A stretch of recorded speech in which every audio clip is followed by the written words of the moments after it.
જો 2 રકાબી ચા પીવી હોય ને તો 2 કલાક બેસવું પડે. પેલું પૂછવામાં આવે કે ચા લેશો કે કોફી?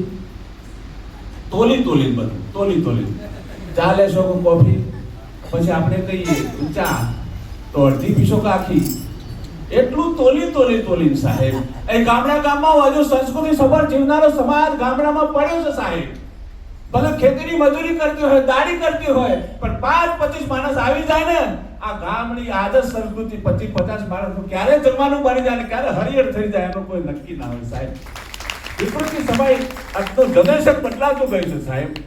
એટલે મહાપુરુષો કે જાગર કથા નહીં હરિ કીર્તન સંત નહીં બીજ માના, તે ઘેર જમને ડેરા દીના સાંજ પડે સમજાના. તમે બાળકને ડોક્ટર બનાવો, એન્જિનિયર બનાવો, બેરિસ્ટર બનાવો, બધું જ બનાવો. ક્યારે કોઈ મા બાપને એવી ભાવના કરી કે મારો દીકરો સંત થાય, ભગત થાય? હવના અપેક્ષા કેવી? ડોક્ટર થાય, એન્જિનિયર થાય, બેરિસ્ટર થાય. ક્યારે આ ભાવના કરતા નથી સાહેબ. આજે તમે ને અમે જે 2-5% કઈ શાંતિનો અનુભવ કરીએ છીએ ને એ આ મહાપુરુષોની એના યોગ પરથી કરીએ છીએ સાહેબ. ક્યાંક ને ક્યાંક ખોડે કોચરે પોતાનો વિચાર પરમાર્થનો, દયાનો, કરુણાનો વિચાર જગતનો આપી રહ્યા છે. એના કારણે આપણે શાંતિ અનુભવી શકીએ. તો જીવનમાં મનુષ્ય અવતાર મરવો એટલો મહત્વનો નથી. અને 2 હાથ ને 2 પગ મરી જવાથી માણસ ન થવાય સાહેબ. માણસ તો એને કહેવાય પોતાનો મિટાવીને જગતનો પરમાનંદ કરી લે, પોતાના માટે નહીં બીજાના માટે જીવી લે.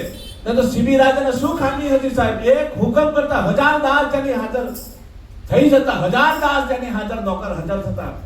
એનો પરમાનંદ શા માટે કરવો પડે? એને સમજાઈ ગયું. અને એક હોલા માટે પોતાનું આખું શરીર કાપતો તેમ છતાં હોલો નીચે જ રહ્યો.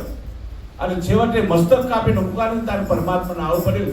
ધન છે સીબી રાજા તારી ભક્તિ તારા પરમાત્મા.